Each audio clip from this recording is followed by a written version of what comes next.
ಸ್ನೇಹಿತರೆ, ನೀವು teacher ಆಗಬೇಕಾ?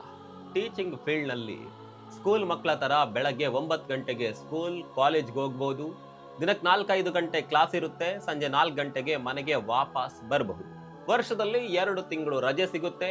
Private ಸ್ಕೂಲಲ್ಲೂ ಕೂಡ ಗೌರ್ಮೆಂಟ್ ಹಾಲಿಡೇಗೆಲ್ಲ ರಜೆ. ಬಿಂದಾಸ್ ಜೀವನ ಅಂತ ನೀವು ಅಂದುಕೊಂಡಿದ್ರೆ ಆ ಕಲ್ಪನೆಯಿಂದ ಮೊದಲು ಆಚೆ ಬನ್ನಿ. ಯಾಕಂದ್ರೆ ಇವತ್ತು ಶಾಲಾ ಕಾಲೇಜುಗಳ ಕ್ಲಾಸ್ ರೂಮ್ ರಿಯಾಲಿಟಿ ಬೇರೆನೇ ಇದೆ. ಇವತ್ತು ಟೀಚರ್ ಆಗೋದು ಅಂದ್ರೆ ಕಾರ್ಪೊರೇಟ್ ಕಂಪನಿಯಲ್ಲಿ 14 ಗಂಟೆ ಕೆಲಸ ಮಾಡೋದಕ್ಕಿಂತಲೂ ಹೆಚ್ಚು ಟೆನ್ಷನ್ ತರುವ ಕೆಲಸ ಆಗ್ತಾ ಇದೆ. ಒಬ್ಬ ಟೀಚರ್ ಕ್ಲಾಸ್ಗೆ ಹೋಗಿ ಪಾಠ ಮಾಡೋದಕ್ಕಿಂತ ಹೆಚ್ಚಾಗಿ ಎಲ್ಲಿ ಯಾವ ಪೇರೆಂಟ್ಸ್ ಬಂದು ಕಾಲರ್ ಹಿಡಿತಾರೋ, ಯಾವ ಸ್ಟೂಡೆಂಟ್ ಉಲ್ಟಾ ಮಾತನಾಡ್ತಾನೋ, ಯಾವ ಆಫೀಸರ್ ಬಂದು ಸಸ್ಪೆಂಡ್ ಮಾಡ್ತಾರೋ ಅನ್ನುವ ಭಯದಲ್ಲೇ ದಿನ ಕಳೆಯುವ ಪರಿಸ್ಥಿತಿ ಬಂದಿದೆ. ಟೀಚರ್ ಕೆಲಸ ನರಕ ಆಗ್ತಾ ಇದೆ. ಅಸಲಿಗೆ ಒಂದ್ ಕಾಲದಲ್ಲಿ ಬಹಳ ಸಿಂಪಲ್ ಪ್ರೊಫೆಷನ್ ಆಗಿದ್ದ ಟೀಚಿಂಗ್ ಪ್ರೊಫೆಷನ್ ಇವತ್ತು ಏನಾಗಿದೆ? ಆಗಿನ ಕಾಲದ ಕ್ಲಾಸ್ ರೂಮ್ಗಳು ಹೇಗಿದ್ವು?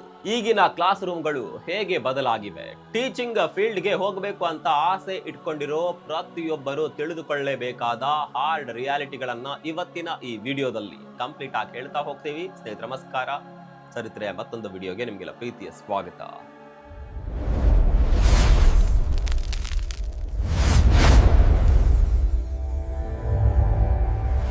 ಸ್ನೇಹಿತರೆ, ಟೀಚಿಂಗ್ ಪ್ರೊಫೆಷನ್ ನಲ್ಲಿ ಈಗಿನ ರಿಯಾಲಿಟಿ ನೋಡೋದಕ್ಕೆ ಮುಂಚೆ ಅದರ ಹಿಸ್ಟರಿ ಬಗ್ಗೆ ಸ್ವಲ್ಪ ತಿಳ್ಕೋಬೇಕು. ಸ್ವಲ್ಪ ಫ್ಲಾಶ್ ಬ್ಯಾಕ್ಗೆ ಹೋಗೋಣ. 90ರ ದಶಕ ಅಥವಾ 2000ದ ಕಾಲದ ಶಾಲೆಗಳು ಹೇಗಿದ್ವು ಗೊತ್ತಾ? ಸುಣ್ಣದ ಬಳಪದ ಧೂಳು, ಕ್ಲಾಸ್ ರೂಮ್ ಮೂಲೆಯಲ್ಲೊಂದು ಕಬ್ಬಿಣದ ಬೀರು, ಗೋಡೆ ಮೇಲೆ ಅಂಟಿಸಿರುವ ಟೈಮ್ ಟೇಬಲ್. ಟೀಚರ್ ಕ್ಲಾಸ್ ಒಳಗೆ ಕಾಲಿಟ್ಟ ತಕ್ಷಣ ಇಡೀ ಕ್ಲಾಸ್ ಎದ್ದು ನಿಂತು ಒಂದೇ ಧ್ವನಿಯಲ್ಲಿ ಗುಡ್ ಮಾರ್ನಿಂಗ್ ಸರ್ ಅಥವಾ ಗುಡ್ ಮಾರ್ನಿಂಗ್ ಟೀಚರ್ ಅಂತ ಕೂಗ್ತಾ ಇದ್ದ ಕಾಲ ಅದು. ಕೈ ಬೆರಳುಗಳ ಉಗುರು ಚೆಕ್ ಮಾಡೋರು, ತಲೆಗೆ ಎಣ್ಣೆ ಹಾಕಿ ಬಾಚಿದ್ದೀರಾ ಅಂತ ನೋಡೋರು, ಹೋಮ್ ವರ್ಕ್ ಮಾಡ್ಲಿಲ್ಲ ಅಂದ್ರೆ ಕ್ಲಾಸ್ ಹೊರಗೆ ನಿಲ್ಸೋರು, ಕೈ ಕಾಲಿಗೆ ಬೆತ್ತ, ರೋಲ್, ದೊಣ್ಣೆ, ಸ್ಕೇಲ್ಗಳಲ್ಲಿ ಏಟು ಬೀಳೋದು ಕಾಮನ್ ಆಗಿತ್ತು. ಮಕ್ಕಳ ವಿಚಾರಕ್ಕೆ ಬಂದ್ರೆ ಅವತ್ತು ಹೊಸ ಶೈಕ್ಷಣಿಕ ವರ್ಷ ಶುರುವಾದ್ರೆ ಹೊಸ ಪುಸ್ತಕಗಳ ವಾಸನೆ, ಮಾನಿಟರ್ ಯಾರಾಗ್ತಾರೆ ಅನ್ನುವ ಕುತೂಹಲ, ಪಕ್ಕದ ಬೆಂಚ್ ನಲ್ಲಿ ಯಾರು ಕೂರ್ತಾರೆ ಅನ್ನುವ ಎಕ್ಸೈಟ್ಮೆಂಟ್ ಇರ್ತಾ ಇತ್ತು. ಆದ್ರೆ 2026ರಲ್ಲಿ ಸೀನ್ ಕಂಪ್ಲೀಟ್ ಆಗಿ ಚೇಂಜ್ ಆಗಿದೆ. ಇವತ್ತು ಶಾಲಾ ಕಾಲೇಜುಗಳಲ್ಲಿ ಆ ಮುಗ್ಧತೆ ಇಲ್ಲ. ಟೀಚರ್ಗಳಿಗೂ ಸ್ಟೂಡೆಂಟ್ಗಳಿಗೂ ಹೊಸ ವರ್ಷ ಶುರುವಾದ್ರೆ ಸಾಕು ಟೆನ್ಷನ್ ಶುರುವಾಗುತ್ತೆ. ಇವತ್ತು ಟೀಚರ್ಗಳಿಗೆ ಹೊತ್ತು ಗೊತ್ತಿಲ್ಲದೆ ಪೇರೆಂಟ್ಸ್ ಗಳಿಂದ ವಾಟ್ಸ್ಆಪ್ ಮೆಸೇಜ್ಗಳು, ಸತತ ಫೋನ್ ಕಾಲ್ಗಳು ಬರ್ತಿವೆ. ಹೆಡ್ ಮಾಸ್ಟರ್, ಪ್ರಿನ್ಸಿಪಾಲ್ ಗಳಿಗೆ ಸಮಸ್ಯೆಗಳ ಬಗ್ಗೆ ಕಾರ್ಬನ್ ಕಾಪಿ ಜೊತೆಗೆ ಇಮೇಲ್ಗಳು ಬರ್ತಿವೆ. ಯಾಕೆ ಅನ್ನೋದನ್ನ ಒಂದೊಂದಾಗಿ ಹೇಳ್ತೀವಿ ನೋಡಿ. ಮೊದಲೇದಾಗಿ ಡಿಮ್ಯಾಂಡಿಂಗ್ ಪೋಷಕರು. ಟೀಚರ್ ಹತ್ರ ಪೇರೆಂಟ್ಸ್ ತರುವ ಡಿಮ್ಯಾಂಡ್ ಒಂದೆರಡಲ್ಲ. ಮಾರ್ಕ್ಸ್ ಯಾಕೆ ಕಡಿಮೆ ಕೊಟ್ಟಿದ್ದೀರಿ? ನನ್ನ ಮಗುನ ಫ್ರಂಟ್ ಬೆಂಚ್ ಅಲ್ಲೇ ಕೂರಿಸಿ, ಆ ಮಕ್ಕಳ ಜೊತೆ ಸೇರೋದಕ್ಕೆ ಬಿಡಬೇಡಿ, ಹೋಮ್ ವರ್ಕ್ ಕಡಿಮೆ ಕೊಡಿ, ನಮ್ಮ ಮಗುನ ಬೇರೆ ಸೆಕ್ಷನ್ಗೆ ಹಾಕಿ, ನಮ್ಮ ಮಗು ಸ್ಕೂಲ್ಗೆ ಹೋಗಲ್ಲ ಅಂತ ಹಠ ಮಾಡ್ತಿದೆ, ನೀವೇ ಸೊಲ್ಯೂಷನ್ ಕೊಡಿ, ನಿಮ್ಮ ಸ್ಕೂಲ್ ರೂಲ್ಸ್ ಏನೇ ಇರಲಿ ನಮ್ಮ ಮಗುಗೋಸ್ಕರ ಅದನ್ನೆಲ್ಲ ಬ್ರೇಕ್ ಮಾಡಿ. ಈ ರೀತಿ ಪ್ರತಿಯೊಬ್ಬ ಪೇರೆಂಟ್ಸ್ದು ಏನಾದ್ರೂ ಡಿಮ್ಯಾಂಡ್ ಇದ್ದೇ ಇರುತ್ತೆ. ಜೀವನದಲ್ಲಿ ಅಡ್ಜಸ್ಟ್ ಆಗೋದು, ಸಣ್ಣ ಪುಟ್ಟ ಬದಲಾವಣೆಗಳನ್ನ ಒಪ್ಕೊಳ್ಳೋದು ಶಿಕ್ಷಣದ ಒಂದು ಭಾಗ. ಆದರೆ ಇವತ್ತಿನ ಪೋಷಕರು ಮಕ್ಕಳನ್ನ ಗಾಜಿನ ಬೋನಿನಲ್ಲಿ ಇಟ್ಟು ಸಾಕೋದಕ್ಕೆ ನೋಡ್ತಾ ಇದ್ದಾರೆ. ಕೆಲವು ಮನೆಯಲ್ಲಿ ಮಕ್ಕಳಿಗೆ ಸಣ್ಣ ಪುಟ್ಟ ನೋವು, ಸೋಲು ಅಥವಾ ನೋ ಅನ್ನುವ ಪದವನ್ನ ಕೇಳಿಸಿಕೊಳ್ಳೋ ಅಭ್ಯಾಸನೇ ಇಲ್ದಿರೋ ತರ ಬೆಳೆಸಲಾಗ್ತಾ ಇದೆ. ಹಾಗಾಗಿ ಶಾಲೆಯಲ್ಲಿ ಶಿಕ್ಷಕರು ಒಂದು ಸಣ್ಣ ಮಾತು ಹೇಳಿದ್ರು ಮಕ್ಕಳು ಅದನ್ನ ತಡೆದುಕೊಳ್ಳುವ ಸ್ಥಿತಿಯಲ್ಲಿ ಇಲ್ಲ. ಮಕ್ಕಳಲ್ಲಿ ಸಹನೆ ಮತ್ತು ಮಾನಸಿಕ ಸ್ಥಿರತೆ ಬೆಳೆಸುವ ಕೆಲಸ ಮನೆಯಿಂದಲೇ ಶುರುವಾಗಬೇಕು. ಆದರೆ ಪೋಷಕರು ಆ ಜವಾಬ್ದಾರಿಯನ್ನ ಮರೆತು ಎಲ್ಲದಕ್ಕೂ ಶಾಲೆಯನ್ನ, ಅದರಲ್ಲೂ ಶಿಕ್ಷಕರನ್ನ ಟಾರ್ಗೆಟ್ ಮಾಡುವ ಪ್ರವೃತ್ತಿ ಜಾಸ್ತಿ ಆಗಿದೆ. ಇನ್ನು ಎರಡನೇದು ಆಫೀಸ್ ಕೆಲಸ ಮೊದಲು, ಟೀಚಿಂಗ್ ಕೆಲಸ ಆಮೇಲೆ. ಸ್ನೇಹಿತರೆ, ಹಿಂದೆ ಒಬ್ಬ ಟೀಚರ್ನ ಮೇನ್ ಕೆಲಸ ಏನಿತ್ತಂದ್ರೆ ಮಕ್ಕಳಿಗೆ ಪಾಠ ಮಾಡೋದು ಮತ್ತು ಕಾನ್ಸೆಪ್ಟ್ ಅರ್ಥ ಮಾಡಿಸೋದಾಗಿತ್ತು. ಆದ್ರೆ ಇವತ್ತು ಪಾಠ ಮಾಡೋದು ಲಾಸ್ಟ್ ಪ್ರಯಾರಿಟಿ. ಟೀಚರ್ಸ್ ತಮ್ಮ ದಿನದ ಹೆಚ್ಚಿನ ಸಮಯವನ್ನ ಆಫೀಸ್ ಕೆಲಸ, ಸರ್ಕಾರದ ಕೆಲಸ ಮಾಡೋದ್ರಲ್ಲಿ, ಯಾವ ಮಗು ಕ್ಲಾಸ್ ನಲ್ಲಿ ಏನ್ ಮಾಡ್ತು ಅಂತ ಲಾಗ್ ಬುಕ್ ನಲ್ಲಿ ಮೇಂಟೈನ್ ಮಾಡೋದ್ರಲ್ಲಿ ಮತ್ತು ಪೇರೆಂಟ್ಸ್ ಕಳಿಸೋ 100 ಮೆಸೇಜ್ಗಳಿಗೆ ರಿಪ್ಲೈ ಕೊಡೋದ್ರಲ್ಲೇ ಕಳೀತಾ ಇದ್ದಾರೆ. ಇದಕ್ಕಿಂತ ದೊಡ್ಡ ತಲೆನೋವು ಅಂದ್ರೆ ಟೀಚರ್ಸ್ ಇವತ್ತು ಫುಲ್ ಟೈಮ್ ಸೈಕಾಲಜಿಸ್ಟ್ ಅಥವಾ ಕೌನ್ಸಿಲರ್ ತರ ಕೆಲಸ ಮಾಡೋ ಪರಿಸ್ಥಿತಿ ಇದೆ. ಕ್ಲಾಸ್ ರೂಮ್ ನಲ್ಲಿ ಬುಕ್ ಓಪನ್ ಮಾಡೋದಕ್ಕೆ ಮುಂಚೆ ಮಕ್ಕಳಲ್ಲಿರುವ ಆತಂಕ ದೂರ ಮಾಡಿಸೋದು, ಸೋಷಿಯಲ್ ಮೀಡಿಯಾ ಅಡಿಕ್ಷನ್ ಬಿಡಿಸೋದು, ಅದರಲ್ಲಿರೋ ಟ್ರಾಮಾಗಳನ್ನ ದೂರ ಮಾಡಿಸೋದು, ಇನ್ಸ್ಟಾಗ್ರಾಮ್ ಜಗಳಗಳನ್ನ ಬಗೆಹರಿಸೋದೇ ಇವರ ಡ್ಯೂಟಿ ಆಗ್ತಿದೆ. ಕೆಲಸ ದಿನದಿಂದ ದಿನಕ್ಕೆ ಕಾಂಪ್ಲಿಕೇಟ್ ಆಗ್ತಿದೆ. ತಪ್ಪು ತಿದ್ದೋ ಹಾಗಿಲ್ಲ, ಬೈಯೋ ಹಾಗಿಲ್ಲ. ಹಿಂದೆ ಟೀಚರ್ ಸಿಟ್ನಿಂದ ಇದೇನೋ ಫಿಶ್ ಮಾರ್ಕೆಟ್ ಅಂತ ಒಂದೇ ಒಂದು ಗದರಿಕೆ ಹಾಕಿದ್ರೆ ಇಡೀ ಕ್ಲಾಸ್ ಪಿನ್ ಡ್ರಾಪ್ ಸೈಲೆಂಟ್ ಆಗ್ತಿತ್ತು. ಆದ್ರೆ ಇವತ್ತು ಆ ಮಾತು ವರ್ಕೌಟ್ ಆಗೋದಿಲ್ಲ. ಉತ್ತರ ಪ್ರದೇಶದ ನೋಯ್ಡಾದ ಒಂದು ಖಾಸಗಿ ಶಾಲೆಯಲ್ಲಿ ನಡೆದ ಘಟನೆ. 25 ವರ್ಷ ಸರ್ವಿಸ್ ಮಾಡಿರುವ ಸೀನಿಯರ್ ಶಿಕ್ಷಕಿ ಕ್ಲಾಸ್ನಲ್ಲಿ ಇಬ್ಬರು ವಿದ್ಯಾರ್ಥಿಗಳು ಬಡಿದಾಡ್ತಾ ಇರ್ತಾರೆ. ಜಗಳ ಬಿಡಿಸೋದಕ್ಕೆ ಹೋದ ಟೀಚರ್ ಒಬ್ಬ ವಿದ್ಯಾರ್ಥಿಯನ್ನ ಮುಟ್ಟಿ ಸಮಾಧಾನ ಮಾಡೋದಕ್ಕೆ ನೋಡ್ತಾರೆ. ಅದಕ್ಕೆ ಆ ಸ್ಟೂಡೆಂಟ್ ಕೊಟ್ಟ ಉತ್ತರ ಏನ್ ಗೊತ್ತಾ? ನನ್ನನ್ನ ಮುಟ್ಟೋ ಧೈರ್ಯ ಹೇಗ್ ಬಂತು? ಈ ಶಾಲೆಯಲ್ಲಿ ನೀನಿರ್ಬೇಕು ಇಲ್ಲ ನಾನಿರ್ಬೇಕು ಅಂತೇಳೋ ಮಟ್ಟಕ್ಕೆ ಕ್ಲಾಸ್ ರೂಮ್ ನ ವಾತಾವರಣ ಚೇಂಜ್ ಆಗಿದೆ.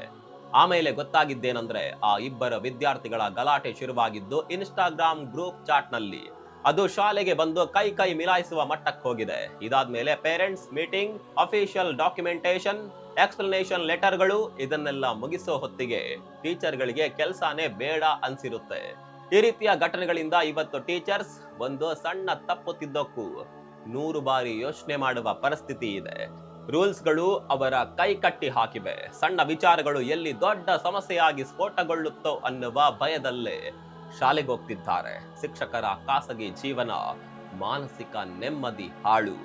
ಒಂದ್ ಕಾಲದಲ್ಲಿ ಸಮಾಜದಲ್ಲಿ ಶಿಕ್ಷಕರಿಗೆ ಒಂದು ದೈವಿಕ ಸ್ಥಾನ ಇತ್ತು. ನಮ್ಮ ಮಗು ತಪ್ಪು ಮಾಡಿದ್ರೆ 4 ಏಟು ಕೊಟ್ಟು ಬುದ್ಧಿ ಕಲಿಸಿ ಅಂತ ಪೋಷಕರೇ ಶಿಕ್ಷಕರ ಕೈಗೆ ಸಂಪೂರ್ಣ ಸ್ವಾತಂತ್ರ್ಯ ಕೊಡ್ತಾ ಇದ್ರು.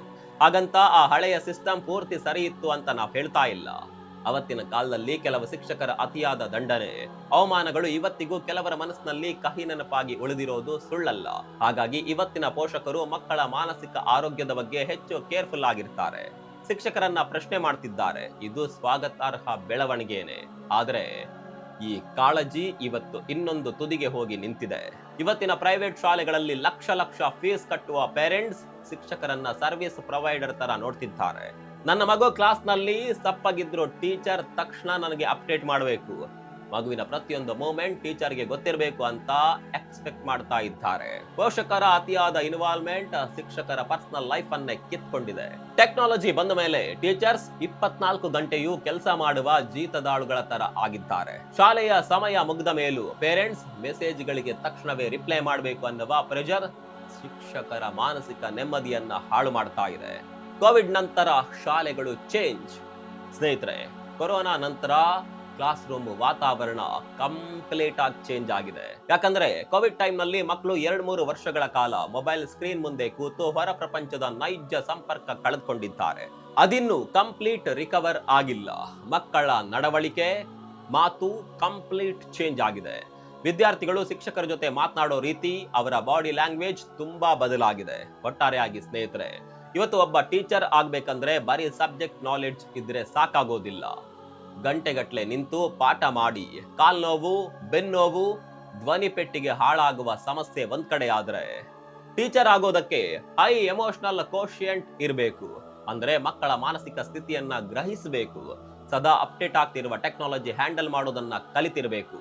ಕೆಲವೊಮ್ಮೆ ಪೋಷಕರನ್ನ ಹ್ಯಾಂಡಲ್ ಮಾಡಬೇಕಾಗುತ್ತೆ. ಅಷ್ಟೇ ಅಲ್ಲದೆ ಶಾಲೆಗಳಲ್ಲಿ ಮಕ್ಕಳಿಗೆ ಪ್ಯಾನಿಕ್ ಅಟ್ಯಾಕ್ಗಳು, ಹೆಲ್ತ್ ಎಮರ್ಜೆನ್ಸಿ ಬಂದ್ರೆ CPR ಮಾಡೋ ತರಬೇತಿಯನ್ನ ಇವತ್ತು ಶಿಕ್ಷಕರೇ ಪಡಿಬೇಕು. ಒಂದು ರೀತಿ ಟೀಚರ್ಸ್ಗೆ ಈ ಹಿಂದೆ ಇದ್ದ ಅಧಿಕಾರ ಮತ್ತು ಸ್ವಾತಂತ್ರ್ಯವನ್ನ ಕಂಪ್ಲೀಟ್ ಆಗಿ ಕಿತ್ಕೊಳ್ಳಲಾಗಿದೆ. ಅವರ ಜವಾಬ್ದಾರಿ ಮತ್ತು ಅವರ ಮೇಲಿನ ನಿರೀಕ್ಷೆಗಳು ಜಾಸ್ತಿ ಆಗಿವೆ. ಸ್ನೇಹಿತರೆ, ಟೀಚರ್ಸ್ಗೆ ಸದಾ ಭಯದಲ್ಲಿ ಬದುಕಬೇಕಾದ ವಾತಾವರಣ ನಿರ್ಮಾಣ ಆದರೆ ಯಾವ ಪ್ರತಿಭಾವಂತ ಯುವಕ ಯುವತಿ ಕೂಡ ಟೀಚಿಂಗ್ ಫೀಲ್ಡ್ಗೆ ಬರೋದಕ್ಕೆ ಧೈರ್ಯ ಮಾಡೋದಿಲ್ಲ. ದಿನದ 24 ಗಂಟೆಯನ್ನು ಟೆನ್ಷನ್ ತುಂಬಿರುವ ಪರಿಸ್ಥಿತಿ ನಿರ್ಮಾಣ ಆದ್ರೆ ಅದು ಒಟ್ಟಾರೆ ಶಿಕ್ಷಣ ವ್ಯವಸ್ಥೆ ಮೇಲೇನೆ ಪರಿಣಾಮ ಬೀರುವ ಚಾನ್ಸ್ ಇರುತ್ತೆ. ಸೊ ಶಾಲೆಗಳು ಸರ್ವಿಸ್ ಸೆಂಟರ್ಗಳಲ್ಲ, ಶಿಕ್ಷಕರು ಜಸ್ಟ್ ಸಂಬಳ ಪಡೆಯುವ ನೌಕರರಲ್ಲ ಅನ್ನೋದನ್ನ ಪ್ರತಿಯೊಬ್ರು ಕೂಡ ಅರ್ಥ ಮಾಡ್ಕೊಳ್ಬೇಕು. ಅದರಲ್ಲೂ ಪೇರೆಂಟ್ಸ್ ಜೊತೆಗೆ ಶಿಕ್ಷಣ ನೀತಿ ರೂಪಿಸುವ ಸರ್ಕಾರ ಎಲ್ಲರೂ ಶಿಕ್ಷಕರ ವರ್ಕ್ ಕಲ್ಚರ್ ಸುಧಾರಣೆ ಆಗುವ ನಿಟ್ಟಿನಲ್ಲಿ ಸಹಕಾರ ಕೊಡಬೇಕು.